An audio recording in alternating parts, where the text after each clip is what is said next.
এই দেশে যদি কোনো সংস্কার হয়ে থাকে বিএনপির হাত ধরে হয়েছে। সংস্কারের মহাকাব্য তো আমরা রচনা করেছি এই সরকার ক্ষমতায় গ্রহণের দায়িত্ব গ্রহণের আরো 1-1.5 বছর আগে। আমরা বলতে বসছি অনেক রকমের অত্যাচারের কাহিনী, যারা রাস্তায় রাস্তায় ঘুরেছে গুমের শিকার সন্তানের মুক্তির জন্য এখনো পর্যন্ত মুক্তির প্রহর গুনছে। 5ই আগস্ট যদি বাংলাদেশে সংগঠিত না হতো আজও জানি না কয়জন আয়না করে পচে লাশ হয়ে যেত। সেই অত্যাচারের কাহিনী আমরা বলতে বসছি। আমরা যে বৈষম্যহীন সমাজ বিনির্মাণের জন্য সংগ্রাম করেছি, আজীবন গণতন্ত্রের পক্ষে ত্যাগ স্বীকার করেছি, অবিরাম সংগ্রাম করেছি ফ্যাসিবাদের বিরুদ্ধে, আমরা সেই ঐক্যকে কেন যেন নষ্ট করতে চাচ্ছি। কিছু কিছু শক্তি সেই গণতান্ত্রিক শক্তি সমূহের মধ্যে ফাটল ধরানোর জন্য অবিরাম প্রচেষ্টা করে যাচ্ছে। কেউ বিদেশে থেকে, কেউ স্বদেশে, কেউ বুঝতে চাচ্ছে না গণতান্ত্রিক উত্তরণ কবে হবে। আমরা সেই গণতন্ত্র, যে গণতন্ত্রের জন্য আমরা রক্ত দিয়েছি, আমাদের অন্যান্য দাবির মধ্যে প্রধানত দাবি ছিল আমরা ভোটাধিকার চাই, আমরা গণতন্ত্র চাই, আমরা সাংবিধানিক অধিকার চাই, আমরা বাংলাদেশে right to speech, right two association এবং ফ্রিডম অফ প্রেস চাই। সেজন্য আমরা সংগ্রাম করেছি। সেই অধিকারগুলো বাস্তবায়নের জন্য আমরা আমাদের 31 দফা সংস্কার প্রস্তাবে অনেক বিষয়, অনেক সংস্কার কমিশনের উল্লেখ করেছি। আমরা সেদিকে না গিয়ে পরস্পর আমাদের মধ্যে বিভক্তি সৃষ্টির মধ্য দিয়ে কেন জানি একটি গোষ্ঠী তাদের ক্ষমতাকে দীর্ঘায়িত করার জন্য অথবা ফ্যাসিবাদী শক্তি এই সমস্ত কূটচালের মধ্য দিয়ে আবার পুনর্বাসিত অথবা ফিরে আসার জন্য চেষ্টা করছে। আজকে সংস্কারের কথা বলছে।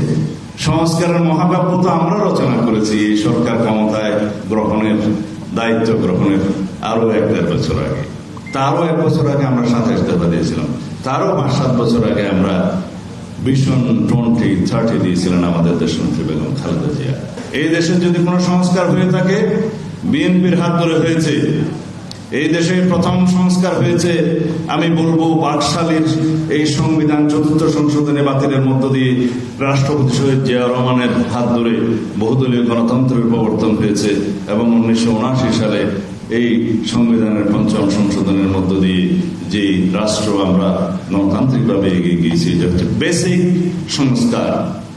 তার পরবর্তীতে দেশনেত্রী বেগম খালেদা জিয়ার নেতৃত্বে অবিরাম সামরিক শাসন বিরোধী সংগ্রামের মধ্য দিয়ে যেই গণতান্ত্রিকভাবে নির্বাচন হয়েছিল কেয়ারটেকার সরকারের মধ্য দিয়ে, সেই সরকারের 1991 সালে আমরা সংসদীয় গণতন্ত্রে ফেরত এসেছি। পুনঃপ্রতিষ্ঠিত হয়েছে অথবা প্রবর্তন হয়েছে, যাই বলুন আপনারা। সেই সংস্কার বিএনপির হাত ধরে হয়েছে। তৎপরবর্তীতে বাংলাদেশের যে সমস্ত সাংবিধানিক সংস্কার হয়েছে জনদাবের মুখে হোক, যেভাবেই হোক, আমাদের হাত ধরে হয়েছে, দেশনেত্রী বেগম খালেদা জিয়ার হাত ধরে হয়েছে। আমরা কেয়ারটেকার সরকার প্রবর্তন করেছি।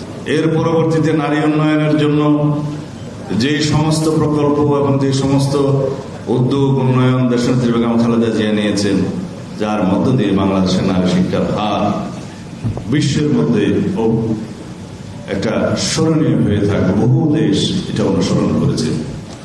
শিক্ষার ফুড ফর এডুকেশন যেটা আমরা চালু করেছিলাম দেশনেত্রী বেগম খালেদা জিয়ার নেতৃত্বে, তার মধ্য দিয়ে প্রাইমারি এডুকেশন অবিস্মরণীয়ভাবে একটা পর্যায়ে গিয়েছে, যেটা বাংলাদেশের জন্য বিশাল অবদান। সেটাকে আমরা কন্টিনিউ করব। পরবর্তী সরকারও বিভিন্নভাবে কন্টিনিউ করেছে।